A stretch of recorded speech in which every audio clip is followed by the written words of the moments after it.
Just recently, the newly minted leader of the opposition, not leader of the opposition as yet, but leader of the PNC, accused the private sector of being biased towards the People's Progressive Party.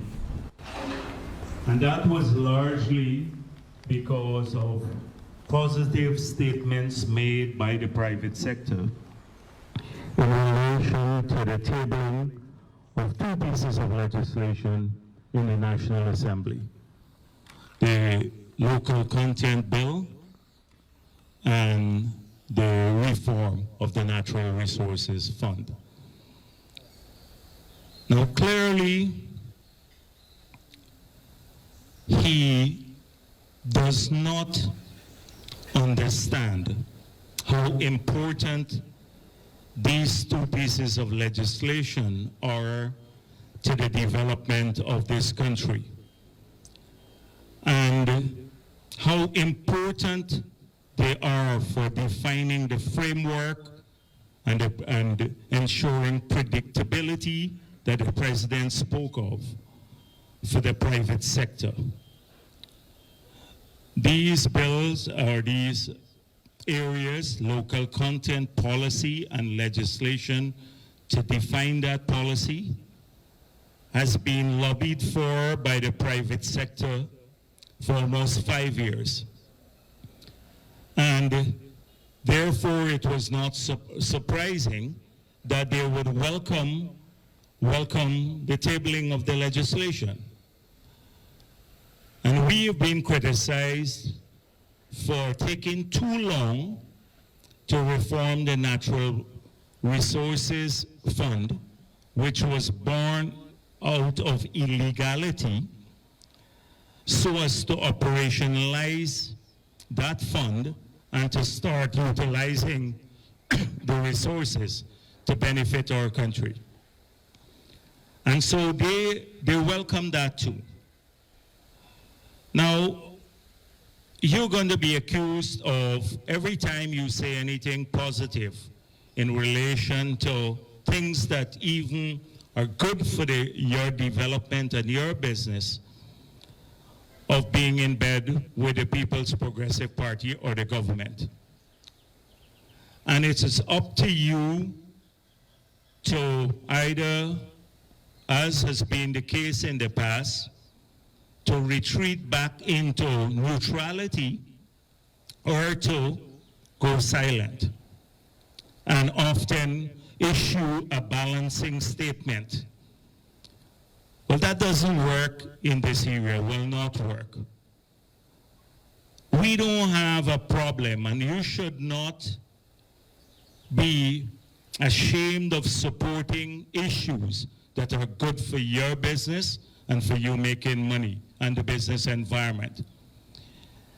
And if one were to look at track record, we're very proud in the People's Progressive Party of our track record in putting in place the framework and policies for private sector growth in Guyana. And it is a track record you have to compare. Because after 3 decades of rule under the PNC, you had a situation where there was practically no private sector. The state had acquired almost over 80% of the economy, owned and controlled, and play a dominant role in that economy. And it was over the years that the PPP was in office that saw a change, a return to a policy environment that allowed our private sector to grow. And it was difficult because the tools were not there. We had to bring our entire economy back to viability. Public finances, which were in tatters, had to be restored, and confidence in public finances had to be restored, and which was crucial to creating that macroeconomic environment for prosperity in the private sector. So we are not ashamed of our record. Private sector has done well under the People's Progressive Party in the past. And then, in our most recent history, you cannot want to change the entire taxation environment. Many of you operated in that period, the last 5 years under the PNC or APNO. And you know about the increases in taxes, removal of, or in fact, the introduction of VAT on machinery and equipment, VAT on electricity, on water, and a whole range of items, change the environment in an adverse way to the private sector.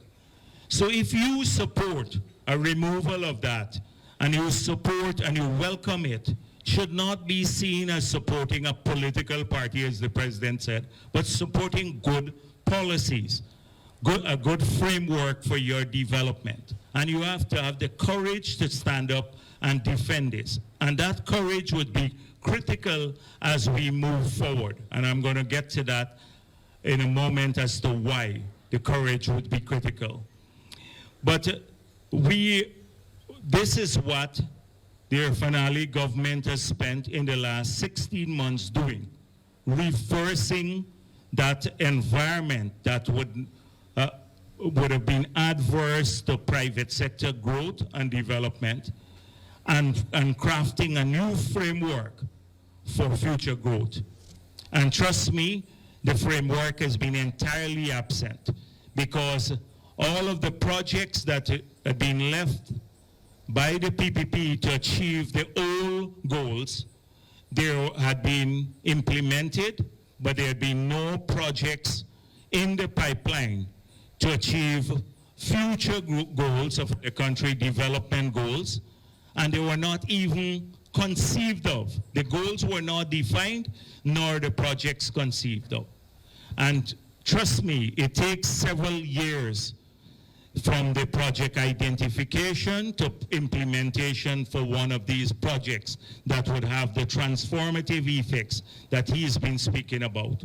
So 16 months have been spent on defining those goals for the next 10 years, and they'll be made clearer in next year, part in the budget, part in the speeches of the president, and you will see how far we have moved on the projects to actualize the. So that is critical for the future. Now, a few nights ago, I spoke at the Georgetown Chamber of Commerce and Industry. And at that time, I lamented that too often the key stakeholders in this country, they don't want to fight their own fight. They expect government to fight the fight for even their industries and for a definition of the future of this country.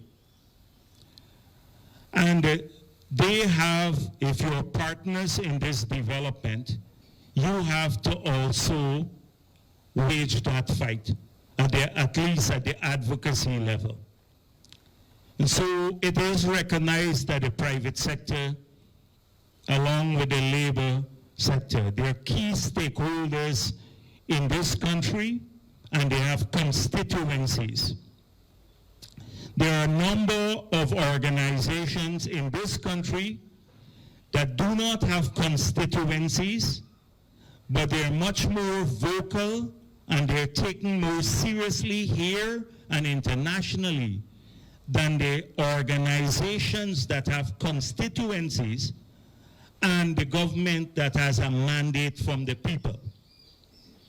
And often they help to create that international view of the country, which is far from the reality of the actual situation in our country, and they can influence not just the path of development, but the environment in which we go. And the president spoke of that.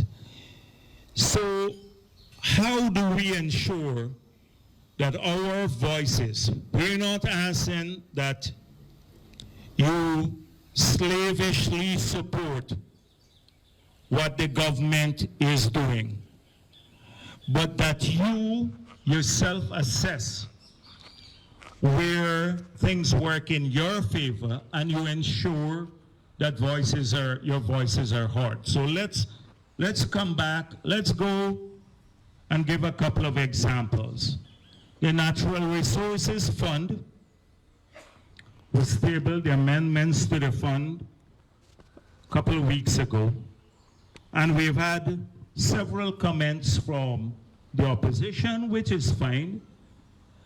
And recently we've had a petition from a group that calls itself the Policy Development Forum. And now that group sent a petition to the Parliament to stop the debate and the passage of the bill. This group claims to be representative of Guyana, but when you look at the composition, the people who signed the petition, many were politicians, and many are in organizations that are straw organizations. But trust me, this petition will go around the world as though that's a dominant voice in Guyana. Now, their argument is that the last bill was the subject of the most widespread consultations ever in our history, and it was the product of that consultation that led to the passage of the bill. And they should be ashamed to say that a bill of that nature that was passed in the National Assembly, that they would even want to associate themselves with the Natural Resources Fund Act in this country for the following reasons. One, it was passed when the government had already fallen. It was with no parliamentary representation from the People's Progressive Party or the opposition at that time. Two, it was a bill that allowed the executive almost a free hand in not just as, I don't want to get into the components as yet, almost dominated by the executive with just a few perfunctory clauses to allow oversight. But some of these organizations got their names mentioned in the bill as part of the oversight body, and they were satisfied with that. So let me tell you what the amendments were or are before the National Assembly and what they were intended to correct. You know, we said that the Minister of Finance controlled the entire management of the Natural Resources Fund. The central bank managed the fund, but reports directly on the oversight of the Minister of Finance. So he managed the fund, he had direct oversight over the management of the fund. The Minister of Finance in the last bill named the Macroeconomic Committee, and he appointed the chair of that committee. The Minister of Finance in the old bill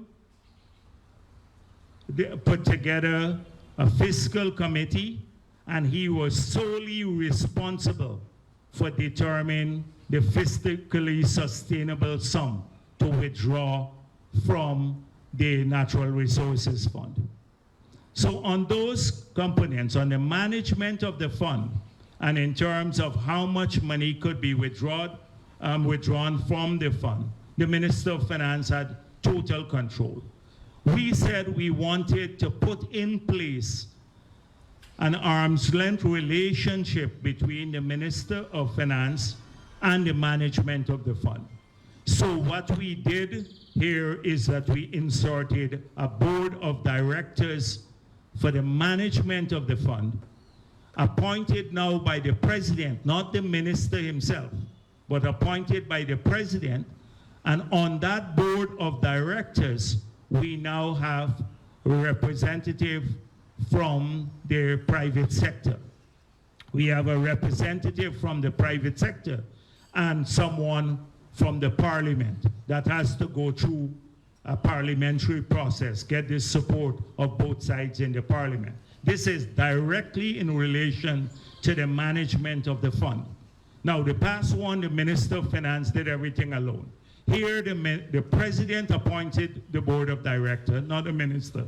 And you have private sector and parliamentary input in the board of directors for the management of the fund. That is a major change in terms of the management of the fund. Now, this group in the public, the comments I've been seeing, they have a problem now with the president appointing the board of directors for the management of the fund. So who should appoint them? The NGOs in this country. They didn't have a problem when the minister controlled the entire fund, but now they have a problem with who appoints the board of directors. But the private sector has a seat here. That's the first issue.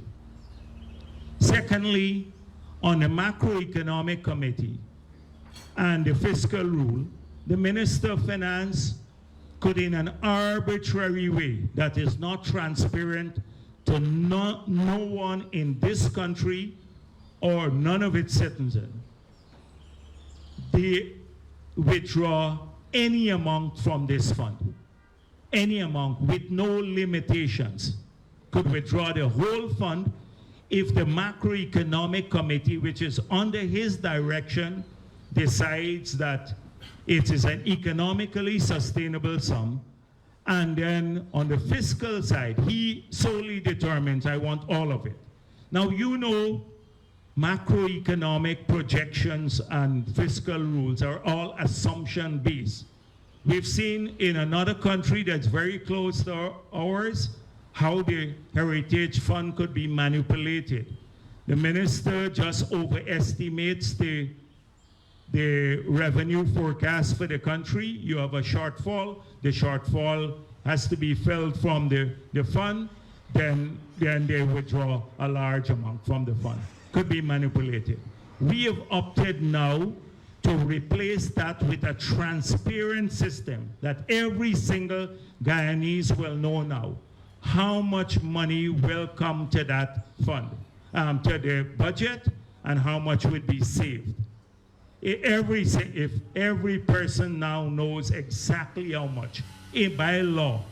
So you don't have to have the Minister of Finance doing any calculations every year any longer.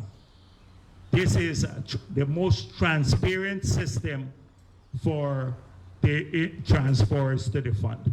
Now, the third issue they're saying is that we will raid the fund and there will be no transparency. Now, every cent that comes to the budget will have to finance projects in the budget. And the budget has to be debated in the National Assembly. So every single activity that will be financed by money flowing into this fund, to the budget, will now be debated in the National Assembly.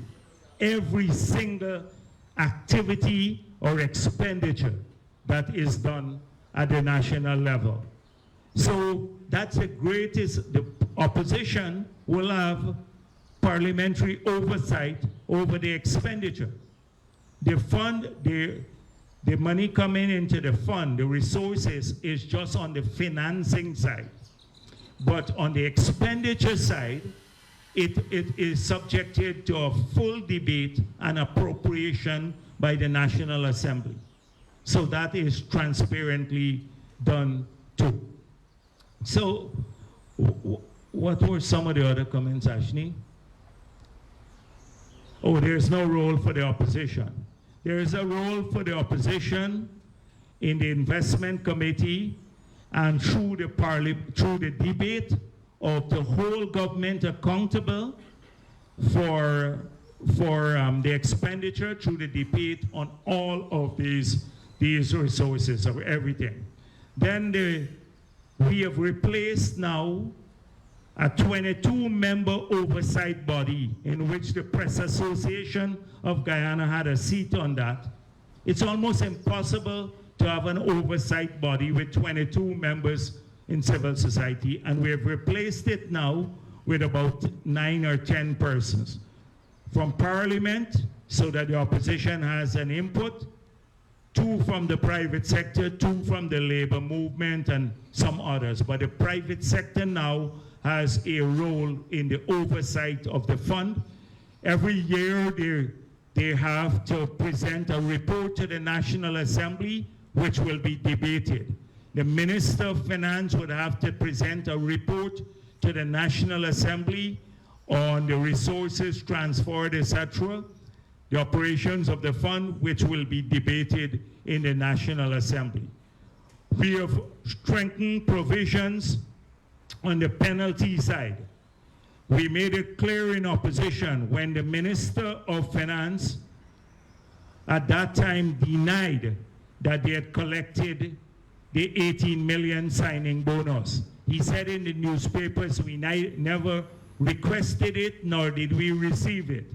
And he knew when he said that the money was sitting in an account, not in the consolidated fund or subject on the balance sheet of the central bank, but a separate fund. He knew it was sitting there already for several months when he made that statement.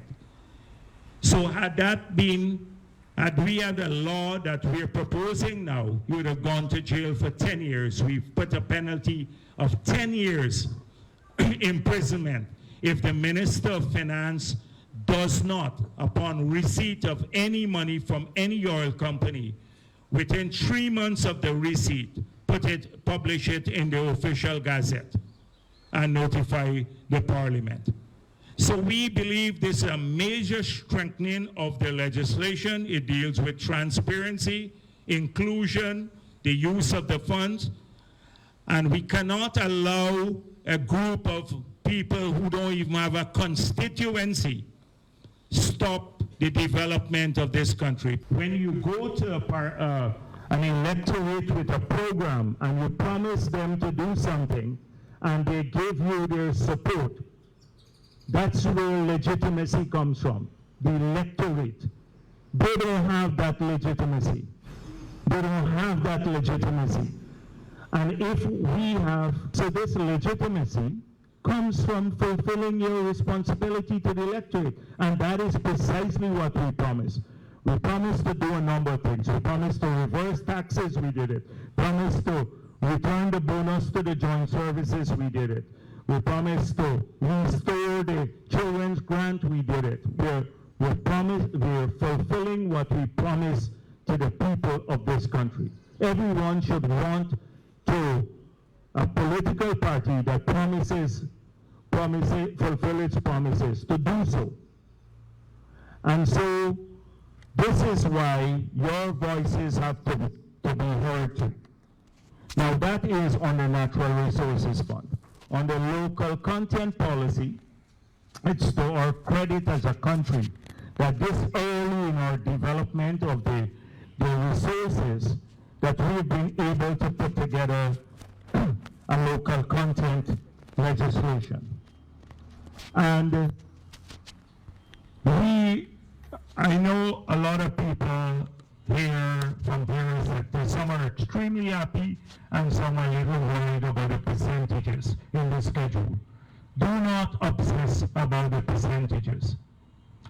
That as we, on the course of the year, determine the capacity and the competitive capacity of our country, the dates could be addressed. That could be changed. But the core legislation is important for our private sector because it uplifts the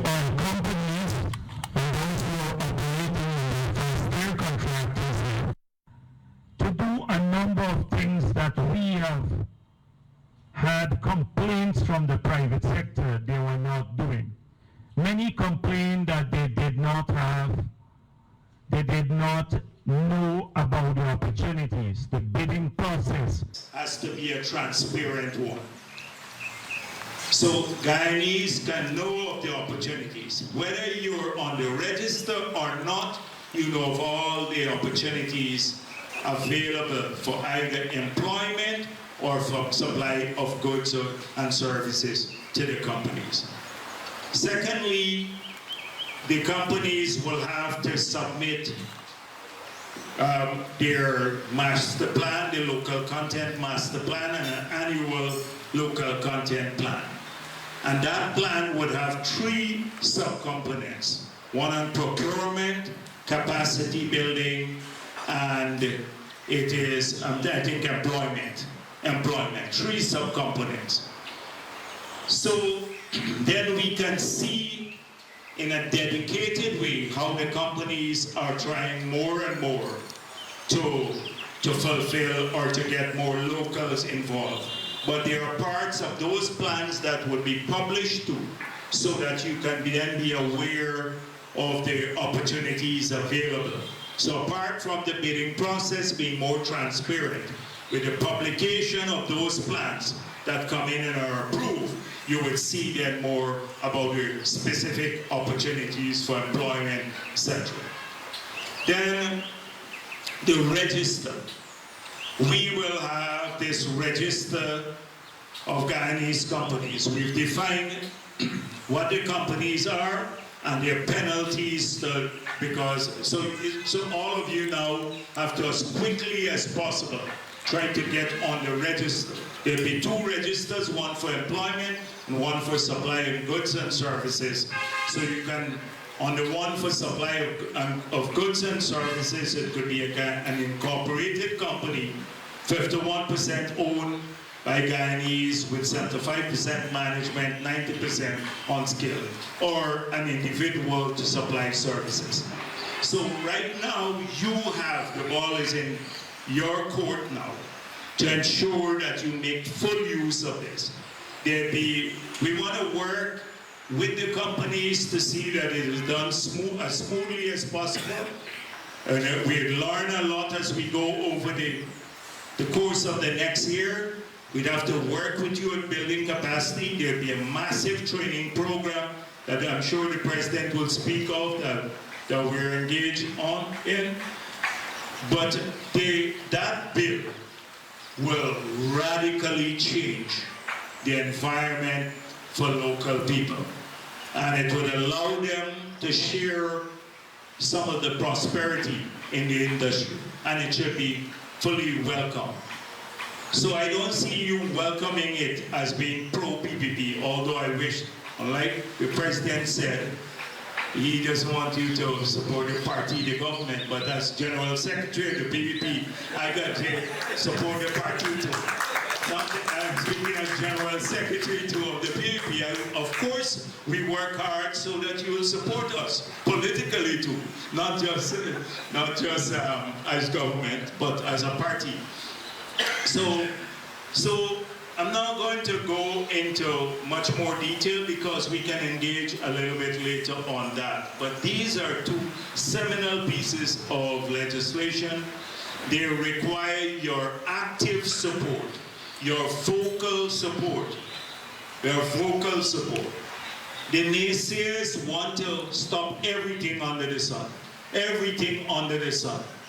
And many of them, as I said before, are sometimes Trojan horses for NGOs, global NGOs that can't succeed in their own country to get policy making through, but they want to keep the South constantly underdeveloped, on climate change, etc. That's another one.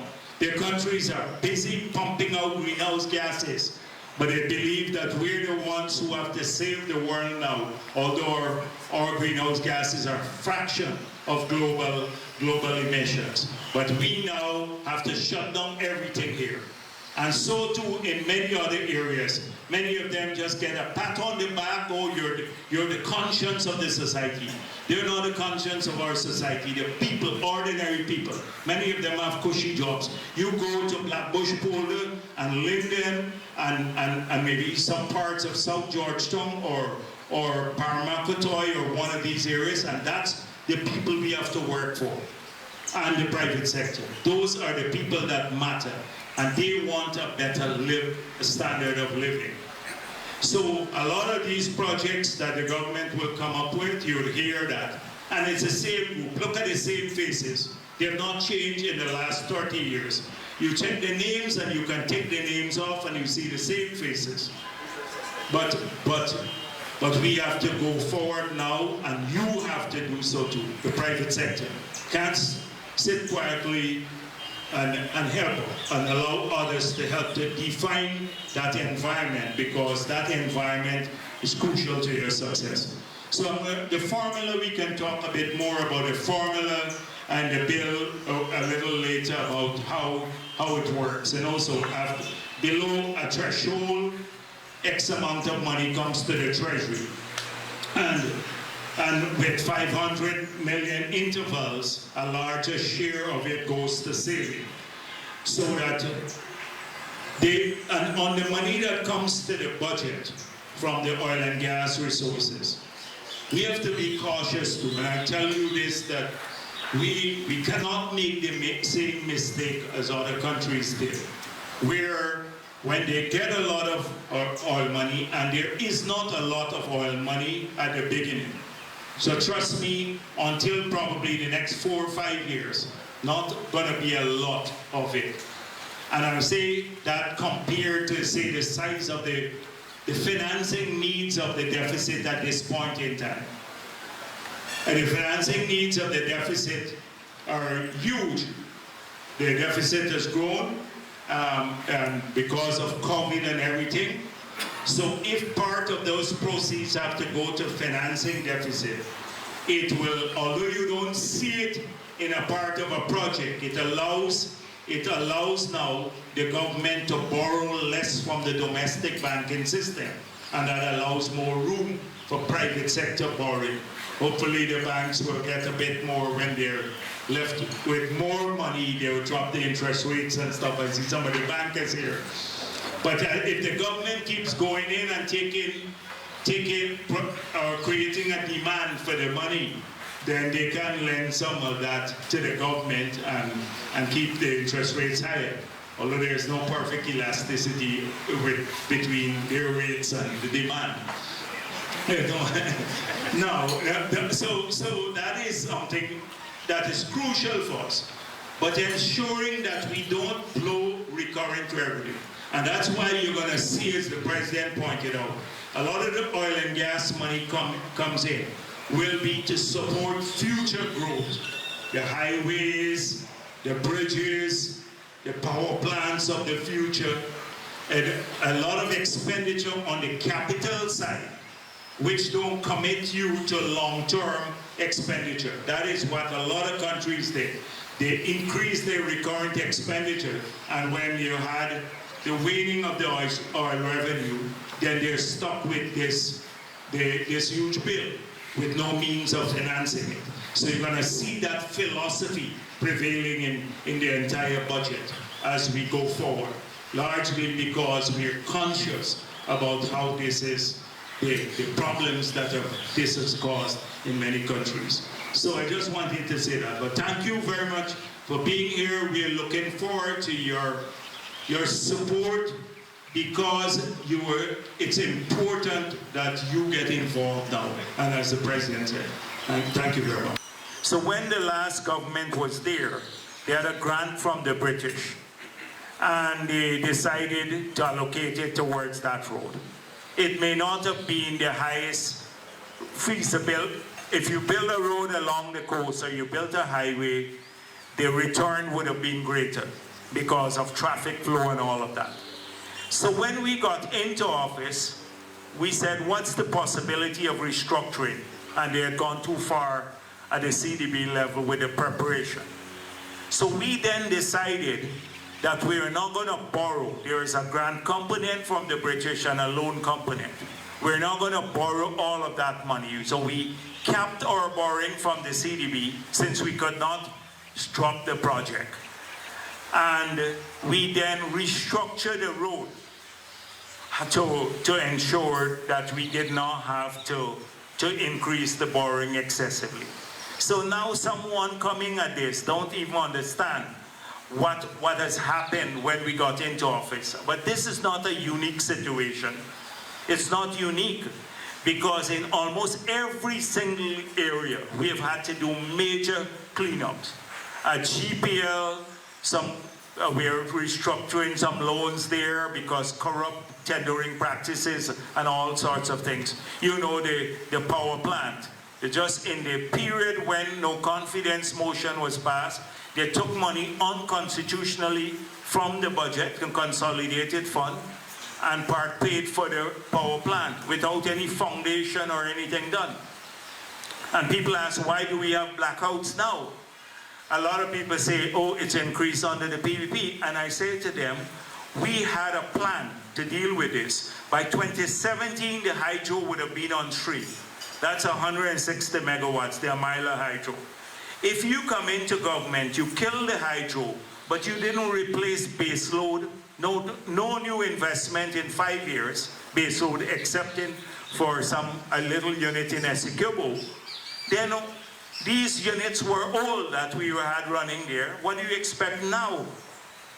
Because very little on maintenance, very little new capacity, so now it falls upon us to run at breakneck speed to put in place new capacity, and hence this hydro restarting and the solar and the others. So it is often, these things are the manifestation of these issues are a result of either lack of planning or no foresight or malaise, nothing being done in the past. And the lag effect shows up in the future. So investment decisions that were deferred from the past affects us today. And that is what we had a lot. We just marked time in 5 years. No major policy decisions were made. So those are issues that people have to have an understanding of to assess. Thank you.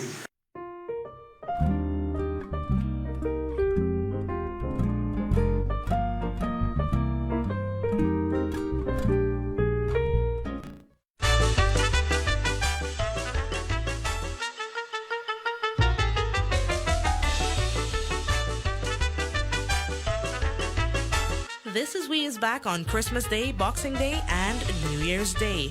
The rebroadcast is on Christmas Day and New Year's Day from 18 hours.